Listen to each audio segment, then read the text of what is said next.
ఓం నమో వెంకటేశాయ. ఇప్పుడు మనము తుమ్మూర తీర్థానికి చేరుకున్నాం. ఇక్కడి నుంచి మన తుమ్మూర తీర్థయాత్ర ప్రారంభమవుతుంది. ముఖ్యంగా చెప్పేది ఏంటంటే ఈ యాత్రకు 50 సంవత్సరాల పైబడిన వారికి అనుమతి ఉండదు. కాబట్టి 50 సంవత్సరాల పైబడిన వారు ఈ వీడియోని నిశ్చింతగా చూసి ఈ తీర్థానికి ఉన్న చరిత్రని కనుక్కుంటారని తెలుసుకుంటారని భావిస్తూ వీడియోలోకి ముందుకు వెళ్దాం. అంతకుముందు వీడియోని లైక్ చేయండి, ఛానల్ని సబ్స్క్రైబ్ చేసుకోండి. క్లుప్తంగా ఈ యాత్రకు ఈ తీర్థానికి ఉన్న ప్రతి ఒక్క విషయం మీకు క్లియర్గా క్లుప్తంగా చెప్తాను. అది విషయం. ఓం నమో Venkatesha. Glory to the blessed name. Next, Ekkadiki Sai Kiran.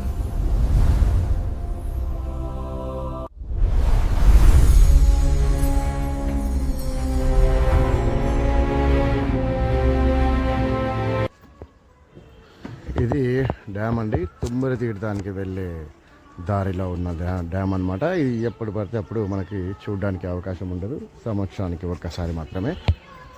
ఇక మీకు ఇటు సైడ్ ఉన్న అద్భుతాన్ని చూపిస్తాను చూడండి. డ్యామ్ కింది భాగం నిజంగా మీరు అంటారు అద్భుతమని. అదిగోండి, అలా నీళ్లు కిందికి వచ్చి ఇక్కడి నుంచి కిందికి వచ్చి అలా ఆ సెలేరు పారినట్టు వాడుకుంటూ అలా అడవిలోకి వెళ్ళిపోతుందండి. ఇక చిన్న అద్భుతం చూపిస్తాను మీకు. సమయం ఇప్పుడు 8 అవుతుంది కదా. ఈ శేషాచల కొండల్లో ఆ మంచు దుప్పటి చూడండి, అద్భుతం అంటారు నిజంగా మీరు. అదిగోండి,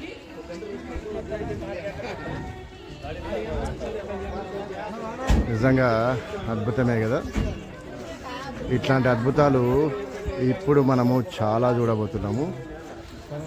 వీడియోని మాత్రం ఖచ్చితంగా లైక్ చేయండి.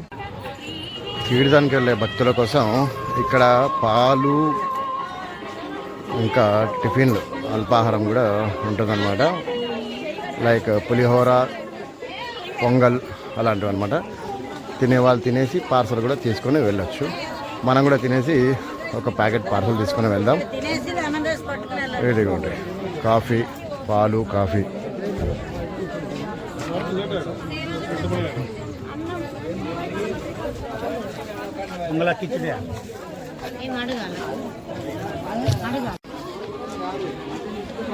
ఉప్మా తినేసి లెమన్ రైస్ పార్సల్ తీసుకొని వెళ్దాం. అది విషయమే. ఉప్మా కొద్దిగా, పొంగల్ కొద్దిగా తినేసి ఒక కప్పు కాఫీ తాగేసి ఇక మన ప్రయాణాన్ని కొనసాగిద్దాం. ఇప్పుడే అల్పాహారం అయిపోయిందండి. బయట కాఫీ తాగేసి నా ప్రయాణాన్ని కొనసాగిస్తున్నాను. పోయేటప్పుడు ఒక 2 లెమన్ రైస్ ప్యాకెట్లు తీసుకొని వెళ్దాము. ఇక్కడ భక్తులకు ఉప్మా ఇంకా పొంగలు ఇస్తారండి ఇప్పుడు తినడానికి. మన పార్సల్కి అయితే లెమన్ రైస్ తీసుకోవచ్చు అనమాట. అదే విషయం. ఇదిగోండి, ఇవి లెమన్ రైస్ ప్యాకెట్లు. మనకు ఈ వెళ్ళే మార్గంలో ఏం దొరకదు కాబట్టి ఇక్కడే ఒక కవర్లో పార్సల్ తీసుకొని వెళ్తున్నాను అనమాట. మరి సాయంత్రం వరకు మనకు ఇవే ఆసరా. ఇక మన తుమ్మూర తీర్థయాత్రని భక్తితో ప్రారంభిద్దాం. పదండి.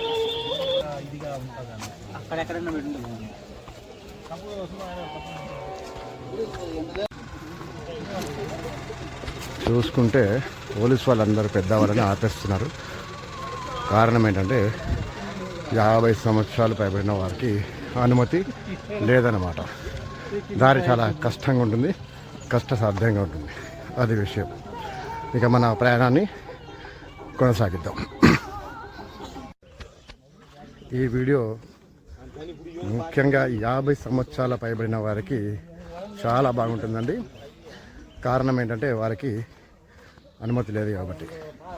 నిశ్చింతగా మీరు టీవీ ముందు కూర్చొని ఈ వీడియో చూడండి.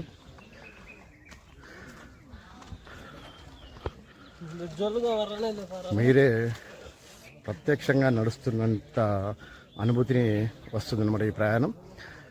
ప్రతి ఒక్కటి కళ్ళకు కట్టినట్టు చూపించే బాధ్యత, తెలిసిన విషయాలు పూసగుచ్చినట్టు చెప్పే బాధ్యత ఈ సాయి కిరణ్ తీసుకుంటున్నాడు. మీరు నిశ్చింతగా ఈ తుంబర తీర్థయాత్రని ఏ బాధ లేకుండా, అంటే ఇక్కడికి రాలేమే అని బాధపడకుండా సాయి కిరణ్ తీసుకెళ్తాడని సంతోషంగా చూడండి. ఓం నమో వెంకటేశాయ. వీడియోలు ఎంత గురించి చూడకండి, విశేషాల గురించి చూడండి. అదే విషయం. దట్టమైన శేషాచల అడవుల్లో మన ప్రయాణం. ఇక మొదలెడదామా? ఇలా మనము ఒక్క 10 నిమిషాలు నడిచిన తర్వాత మనకు సనక సనందన తీర్థం వస్తుందన్నమాట. సనక సనందన తీర్థం ఇదిగోండి. ఈ సనక సనందన తీర్థానికి చాలా గొప్ప చరిత్ర ఉందండి. అది నేను మీకు ఇప్పుడు క్లియర్గా ఎక్స్ప్లెయిన్ చేస్తాను, చూడండి.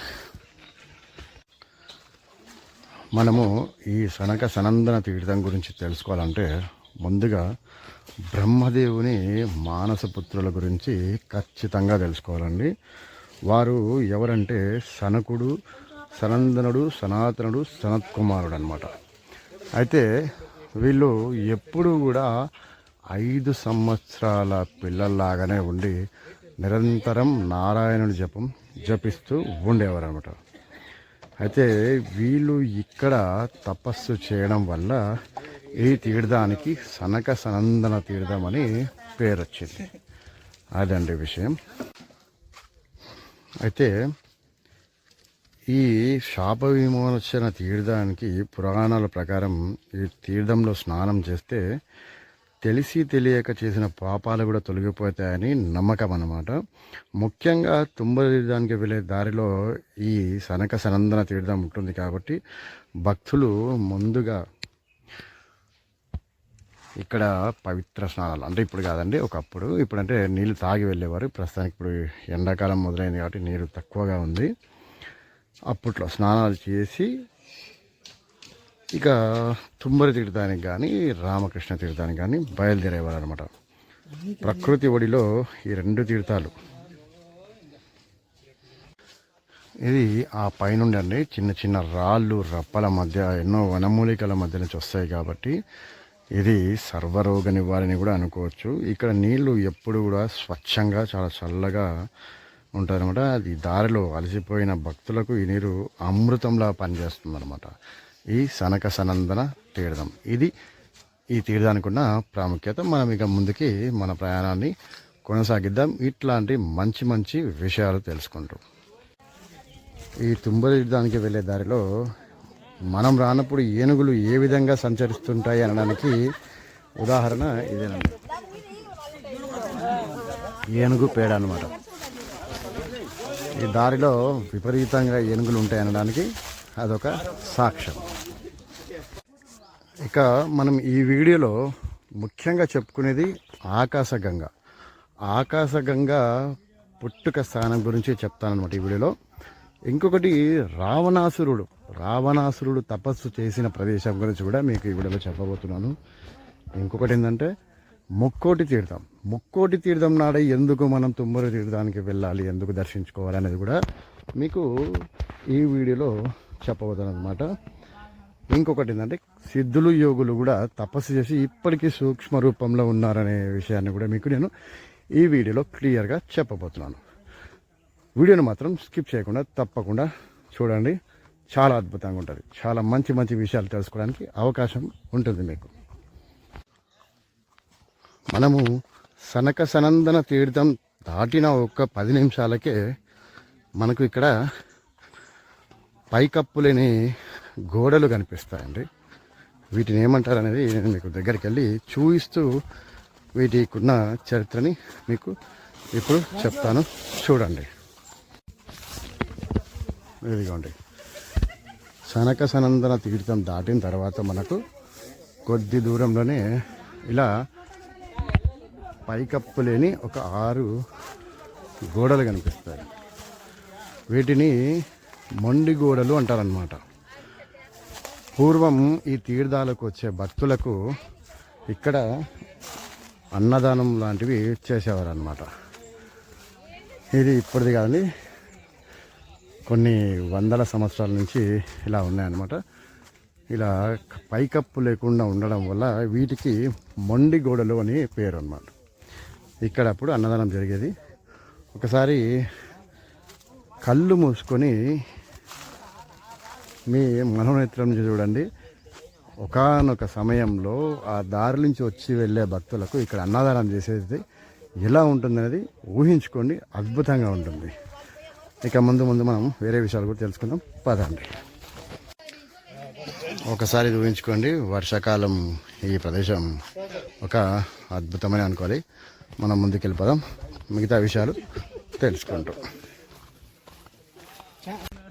ఇప్పుడు సమయం ఉదయం 9:25 అండి. ప్రస్తుతానికి వాతావరణం పర్వాలేదు. మనము ఈ తీర్థాలకు ఎలా చేరుకోవాలి అంటే తిరుమల నుండి పాప వినాశనం దాకా బస్సులో రావాలండి. ప్రైవేటు వాహనాలకు అనుమతి ఉండదు. మీకు రాను పోనుగాను 75 రూపాయలు ఛార్జ్ చేస్తారు. వచ్చేప్పుడు ఏ బస్కైనా రావచ్చు, వెళ్ళేటప్పుడు ఏ బస్కైనా వెళ్ళొచ్చు. వచ్చిన బస్కే వెళ్ళాలని అయితే ఏం లేదు. అక్కడి నుండి ఒక 5-10 నిమిషాలు నడుచుకుంటూ వస్తే డ్యామ్ ఉంటుంది. డ్యామ్ దగ్గరే మీకు అల్పాహారం ఉంటుందండి. ఉప్మా కానీ పొంగల్ కానీ పెడతారు. కాఫీ పాలు కూడా ఉంటుంది. అక్కడ అల్పాహారం చేసేసి పాలు కాఫీ కానీ తాగేసి మరి మీకు ఇక్కడ ఉన్న ఒక ప్రత్యేకత ఏంటంటే చిత్రాన్నం, పులిహోర, అదే లెమన్ రైస్. ఈ తీర్థాలకు వెళ్ళే భక్తులకు ఇబ్బంది కలగకూడదని చెప్పేసి టీటీడీ వారు లెమన్ రైస్ ప్యాకెట్స్ ఇస్తారన్నమాట. ఎన్నైనా తీసుకొని మీకు ఆకలినప్పుడు తినచ్చు. మంచినీళ్ళు కూడా చాలా వరకు మీకు ఎక్కడ పడితే అక్కడ దొరికే అవకాశం ఉంది కాబట్టి ఇబ్బంది పడాల్సిన అవసరం లేదు. ఒక 2 లీటర్ వాటర్ బాటిల్ తెచ్చుకుంటే మంచిది. అందులో మీరు గ్లూకోజ్ కానీ సబ్జా గింజలు కానీ తెచ్చుకుంటే ఎండకు చాలా వరకు మీకు సేఫ్గా ఉండే అవకాశం ఉందన్నమాట. అదే విషయం. 50 ఏళ్ళ పైబడిన వారికి ఎందుకు రానివ్వరు అంటే ఇదేనండి కారణం. రాళ్ళు ఇలా పెద్ద పెద్ద రాళ్ళు ఉంటాయన్నమాట. జారే అవకాశం ఎక్కువ ఉంటుంది కాబట్టి పెద్దవాళ్ళను అనుమతించరు, చిన్న పిల్లలను కూడా అనుమతించరు. ఎందుకంటే ఇక్కడ చూడండి, ఇలా గుంతలు రాళ్ళు ఉండడం వల్ల ఇబ్బందులకు గురవుతారని చెప్పేసి ఈ పెద్దవాళ్ళకి ఇక్కడ అనుమతించారనమాట ఈ తీర్థాలకు వెళ్ళడానికి. అది విషయం. కానీ మీరు భయపడాల్సిన అవసరం లేదు. సాయి కిరణ్ ఉన్నాడు. మీరు ప్రత్యక్షంగా చూస్తున్నట్టే ఈ ప్రతి ఒక్క ప్రదేశాన్ని కళ్ళకు కట్టినట్టు చూపించడానికి. అది విషయం.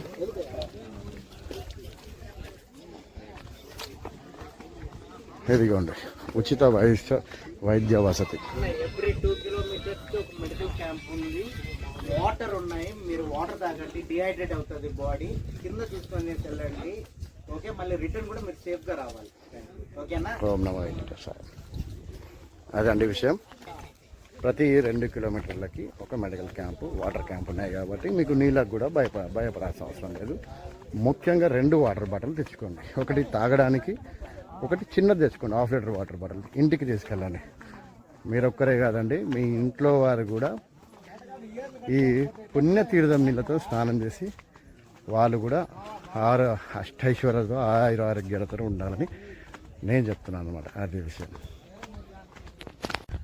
ఎందుకు ఇంటికి తీసుకెళ్ళమంటున్నాను అంటే ఈ తీర్థానికి ప్రత్యేకత ఉందండి. ఎందుకంటే ఇక్కడ ఈ పౌర్ణమి రోజు 3,000,000 దేవతలు వచ్చి స్నానాలు చేసి వెళ్తారన్నమాట సూక్ష్మ రూపంలో.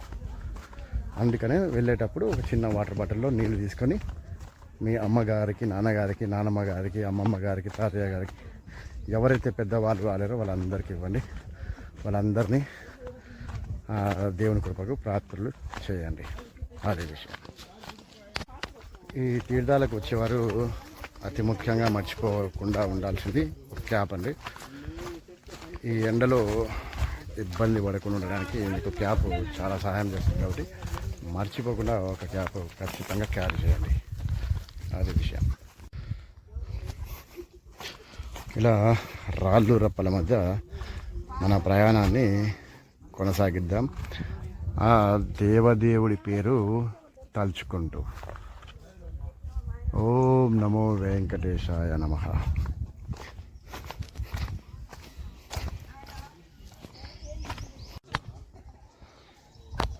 ఇలా ఒక వైట్ జంక్షన్ అనమాట. ఇది రామకృష్ణ తీర్థానికి వెళ్ళే దారండి, ఇది తుమ్మల తీర్థానికి వెళ్ళేది. మరి ఇప్పుడు తుమ్మల తీర్థానికి ఇలా వెళ్దాం. ఇదిగోండి ఒక చిన్నపాటి లోయ టైప్ అనమాట. అంటే వర్షాకాలంలో వరద బీభత్సంగా ప్రవహించేటట్లుంది. ఇక్కడ చూస్తుంటేనే అర్థమైంది. కింద చిన్నపాటి లోయ, ఈ పైన మనం నడుస్తున్నాం అనమాట. నిజంగా నేనైతే ఊహించుకున్నానండి, మీరు కూడా ఒకసారి ఊహించుకోండి. ఇదే వర్షాకాలం అనుకుందాం, కింద నీరు, వర్షపు నీరు ఉధృతంగా వెళ్తుంటే, ఆ చల్లని వాతావరణంలో మనం ఇక్కడ వెళ్తుంటే అదొక మాటల్లో చెప్పలేని అనుభూతి అన్నమాట. అది నిజంగా నేనైతే అదే ఊహించుకుంటూ నడుస్తున్నా. అద్భుతంగా ఉంది. ఈ అద్భుతం గురించి మాట్లాడుతూ ముందర ఇంకొక వాటర్ క్యాంప్ కూడా ఉంది చూడండి. ఎందుకంటే ప్రతి ఒక్క 15-20 నిమిషాల వ్యవధికే వాటర్ క్యాంప్ ఉంటుంది మనకు. ఒక అరగంట నడిచిన తర్వాత మెడికల్ క్యాంప్ ఉంటుంది. వాటర్ క్యాంప్, మెడికల్ క్యాంప్ కంపల్సరీగా ఉంటున్నాయి అన్నమాట. ఇప్పటికీ మనము 3 కిలోమీటర్లు నడిచామండి. అక్కడ 7.5 అని ఉంది, ఇప్పుడు 4.5. సరదాగా విశేషాలు మాట్లాడుకుంటూ వస్తే 3-7 కాదండి, 30-70 కిలోమీటర్లు అయినా సరే వెళ్ళిపోవచ్చు. ఇలాంటి పురాణాలు తెలుసుకుంటూ నడుస్తూ ఉంటే. మీరేమంటారు? ఓం నమో వెంకటేశాయ. తుమ్మల తీర్థం వెళ్ళే మార్గంలో మనకు ఆ 7 కొండల వాడి 3 నామాలు ఆ కొండపై కనిపిస్తాయండి. అక్కడ చుట్టుముట్టు అన్ని చెట్లు ఉన్న ఆ 3 నామాల వరకు మాత్రం, అదిగోండి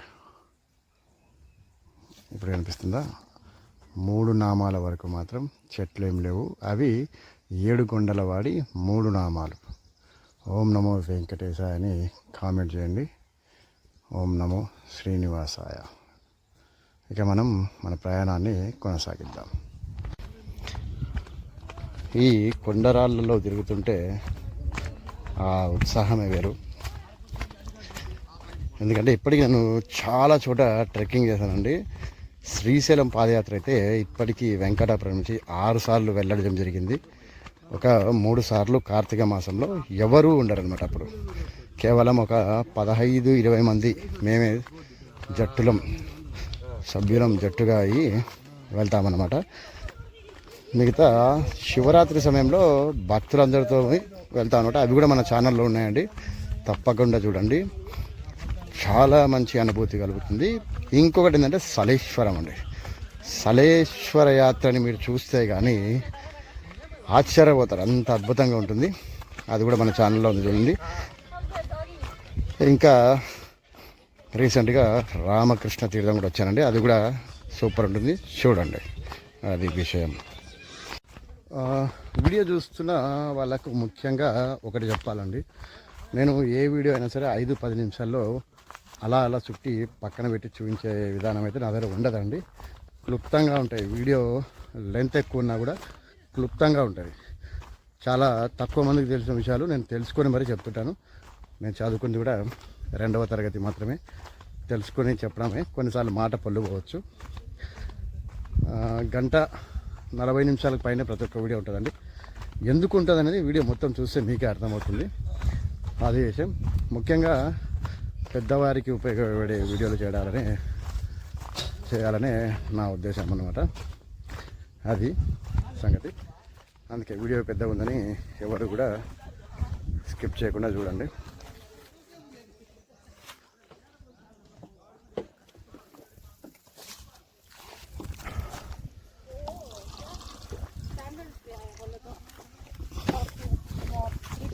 అది విషయం. ముఖ్యంగా ఈ తీర్థాలకు 50 సంవత్సరాలు పైబడిన వారిని అనుమతించారు కాబట్టి ప్రత్యేకించి వారి కోసమే ఈ వీడియోలు అన్నమాట. అది విషయం. ఓం నమో నారాయణ. ఓం నమో వెంకటేశాయ.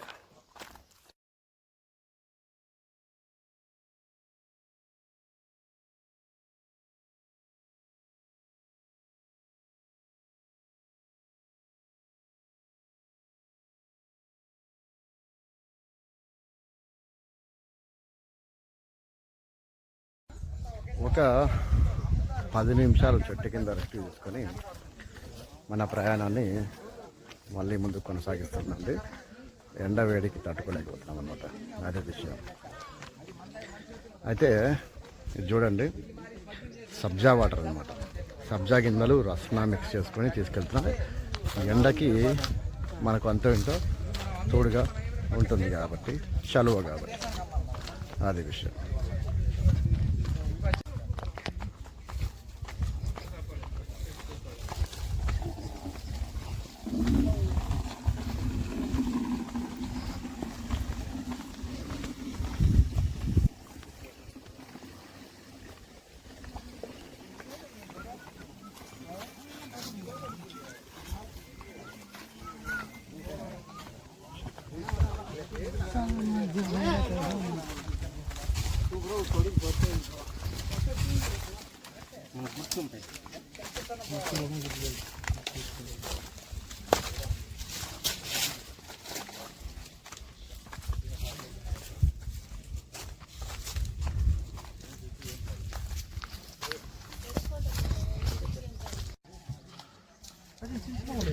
చూడకపోతే ఏనుగుల సంచారం బాగా ఎక్కువగానే ఉన్నట్టున్నమాట.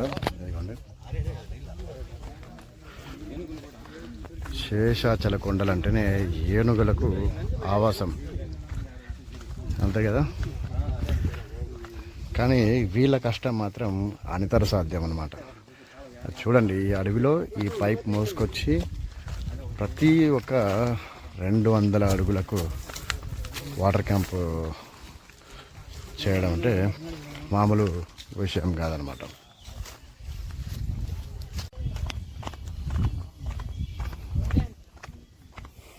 ఈ ఎండలో ఈ బండరాళ్ళ మీద చెప్పులు లేకుండా నడవడం అంటే మామూలు విషయం కాదండి.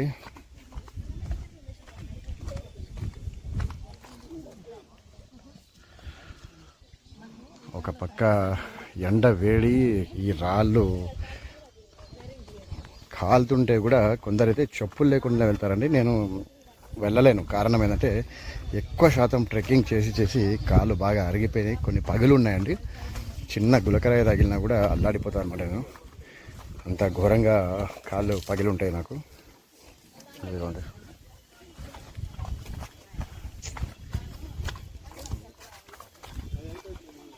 మనకు మరొక వాటర్ క్యాంప్ అనమాట. నీటికి మాత్రం ఇబ్బంది అస్సలు లేదు. 3.5 కిలోమీటర్లు బోర్డు ఉన్న దగ్గరే మనకు ఆఖరి వాటర్ క్యాంప్ అండి. ఎవరైనా సరే తాగేటి వాళ్ళు ఉంటే ఇక్కడ నీరు తాగి వాటర్ బాటిల్ తీసుకెళ్ళడం అన్నిటికంటే శ్రేయస్కరం. ఎందుకంటే మిగతా 3.5 కిలోమీటర్లు మీకు మంచినీళ్ళు దొరకవు కాబట్టి జాగ్రత్త వహించండి. వాటర్ బాటిల్ నింపుకొని తీసుకెళ్ళండి, నీటికి ఇబ్బంది పడకుండా. మధ్య మధ్యలో ఇలాంటి గుంతలు వస్తుంటే చూసుకొని వెళ్ళండి. ఓం నమో వెంకటేశాయ. రక్షమాం రక్షమాం, పాహిమాం పాహిమాం.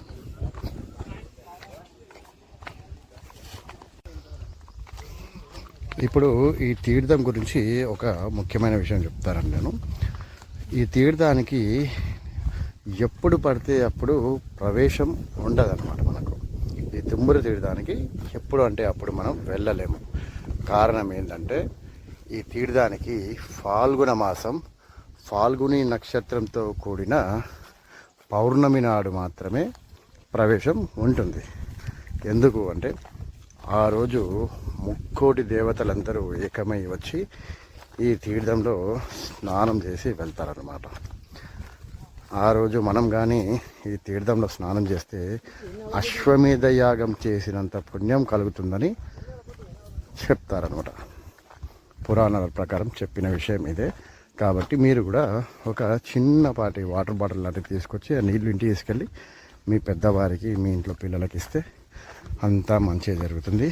ఓం నమో వెంకటేశాయ.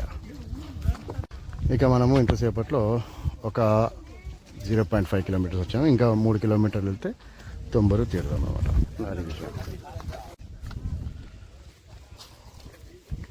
మీకు ఇప్పుడు అద్భుతమైన వ్యూ పాయింట్ చూస్తానండి.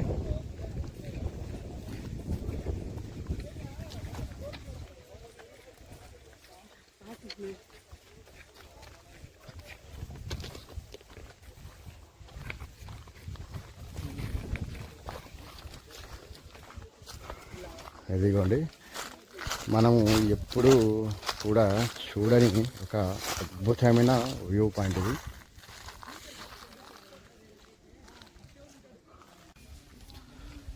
మనం అక్కడ తెచ్చుకున్న పులిహోర ప్యాకెట్లు ఇలా ఎక్కడైనా దారి మధ్యలో కూర్చొని తినడానికి ఉపయోగపడతాయండి.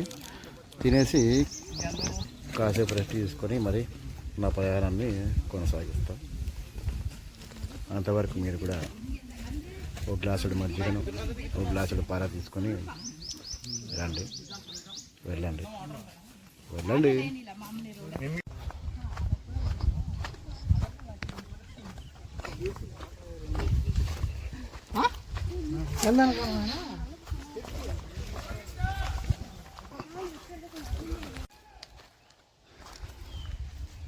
చూడండి ఒకసారి ఈ శేషాచల అడవుల్లో ఉన్న అద్భుతమైన వ్యూ పాయింట్లో ఇది ఒకటి. ఆకాశాన్ని తాకుతున్న ఆ పర్వతం ఒకవైపు అయితే పాతాళంలోకి ఉన్న లోయ ఒకటి. ఇలాంటి అద్భుతమైన వ్యూ పాయింట్ చూసిన తర్వాత అంతే అద్భుతమైన ఈ తంబుర తీర్థం గురించి కొన్ని ముఖ్య కథలు మీకు ఇప్పుడు నేను చెప్పబోతున్నాను. ఇవి నేను తెలుసుకున్న కథలు అండి, ఎందుకంటే ప్రత్యక్షంగా ఎవరికి తెలియవు. పురాణాల్లో ఉన్నవి మాత్రమే మనకు అందుబాటులో ఉన్నాయి. అందులో నేను సేకరించినవి కొన్ని. మొదటగా గంధర్వుడు, తుంబురుడు అనే గంధర్వుడు మహామునీశ్వరుడు అగస్త్య మహామునీశ్వరుడి భార్య పట్ల అసభ్యంగా ప్రవర్తించాడట అప్పట్లో. అలా ప్రవర్తించడం పట్ల అగస్త్య మహామునీశ్వరుడి భార్య కోపంతో నా తుంబురుడిని నువ్వు కప్పగా మారిపోని శపించిందంట. ఆ శాపానికి గాను తుంబురుడు ఇక్కడే శాప విమోచనం కోసం ఈ తుంబుర తీర్థంలోనే వేలకు ఏళ్ళు ఘోర తపస్సు చేసి తిరిగి తన పూర్వ వైభవాన్ని తెచ్చుకున్నందుకు గాను తుంబురు తీర్థం అని అంటారు అని ఒక కథనండి. ఇంకొక కథగా చూసుకుంటే, సంగీతంలో నాకు నేనే దిట్ట, నాకు నేనే గొప్ప అని అహంకారంతో గర్వంతో ఎగిసిపడుతున్న తుంబురుడికి బుద్ధి చెప్పడం కోసం ఒకరోజు నారదుడికి తుంబురుడికి మధ్య సంగీత పోటీ పెట్టడం జరిగిందనమాట. ఇందులో నారదుడు గెలవడం, తుంబురుడు ఓడిపోవడం చకచకా జరిగిపోయాయి. ఈ హఠాత్ పరిమాణానికి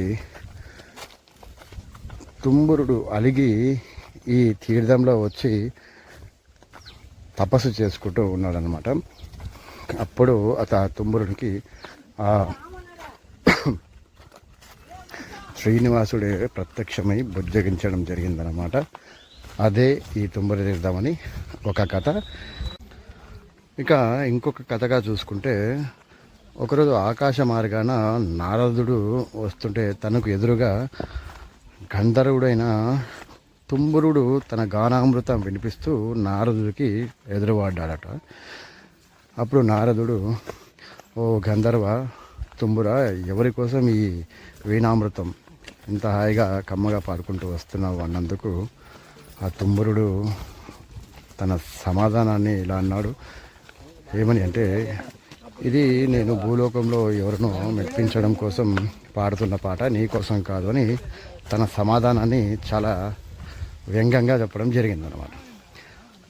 ఆ సమాధానానికి కోపోద్రేకుడైన నారదుడు, నువ్వు భూలోకంలోనే ఉండిపోవాలి, నీకు ఈ లోకంలో స్థానం లేదని చెప్పి శాపం పెట్టగా, అప్పుడు తుంబురుడు ఈ తుంబుర తీర్థంలోనే శిలగా మారి వేలకు వేళ్ళు తపస్సు చేసుకుంటూ శాప విమోచనం కోసం వేచి చూడడం జరిగిందనమాట.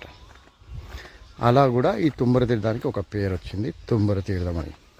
ఇవి మనకు అందుబాటులో ఉన్న కథలండి. ఎందుకంటే మనం పురాణాలు చాలా వరకు ప్రత్యక్షంగా ఎవరికి తెలియవు కాబట్టి మనం ఉన్న వాటిని ఇలా చెప్పుకుంటున్నాం.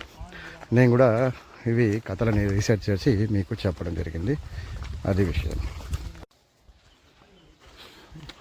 అదండి ఈ తీర్థానికి ఉన్న కథ. ఇక కొద్దిసేపట్లో మీకు మరొక కథ చెప్తాను, సిద్ధంగా ఉండండి. మీకు క్లియర్గా కనిపిస్తలేదో ఒకసారి జూమ్ చేస్తా చూడండి.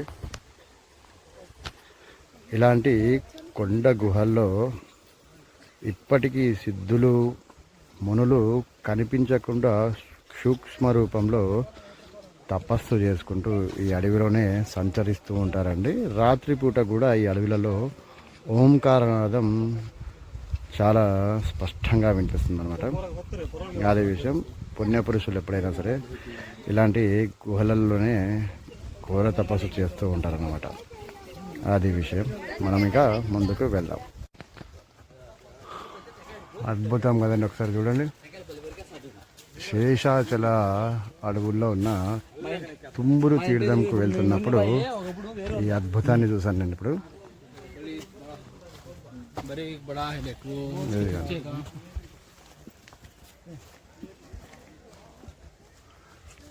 ఇలాంటివి చూడాలంటే మనకు ఇలాంటి తీర్థాలకు వచ్చినప్పుడు మాత్రమే సాధ్యం అన్నమాట.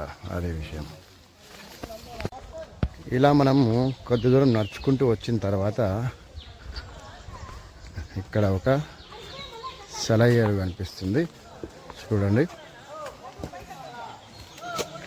చిన్నపాటి ఒక జలపాతం అన్నమాట. ఇవన్నీ రాళ్ళు రప్పలు వేర్లు నుంచి చుక్క చుక్క జమై ఒక ఏరులాగా మనకు కనిపించడం జరుగుతుంది.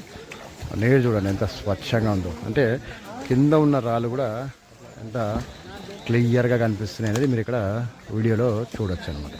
అదే విషయం. తుంబుర తీర్థంలో తుంబురుడు ఒక్కడే కాదండి, ఇక్కడ ప్రవహించే నీరు కూడా తన సంగీతాన్ని వినిపిస్తుంది. ఒకసారి శ్రద్ధగా వినండి, మీకే అర్థమవుతుంది.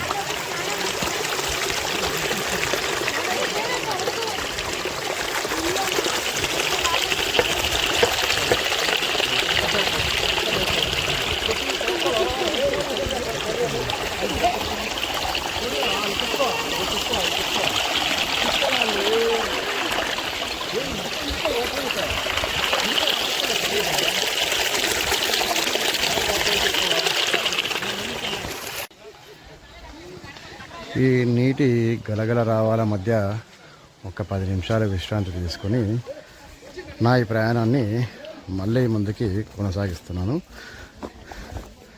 ఇక్కడే మనకు మాతృశ్రీ తరిగొండ వెంగమాంబ గారు తపస్సు చేసిన గుహలు ఉన్నాయండి. తర్వాత రామలక్ష్మణుల చెట్లు కూడా ఇక్కడ ఉన్నాయి. అది మీకు ఇప్పుడు నేను చూపించబోతున్నాను. పదండి ముందుకు వెళ్దాం.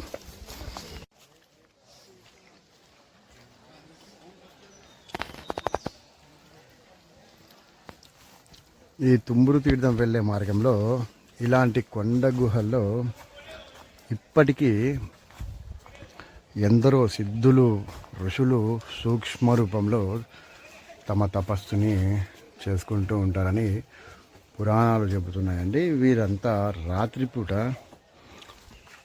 ఆ వెంకటేశుని దగ్గరికి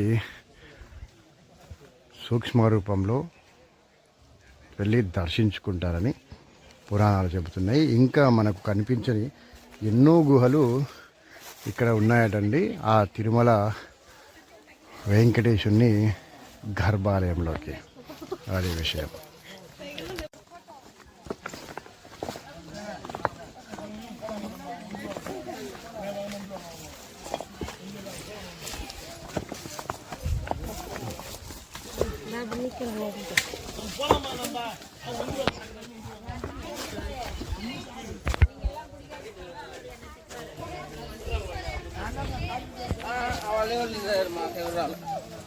నేను వచ్చిన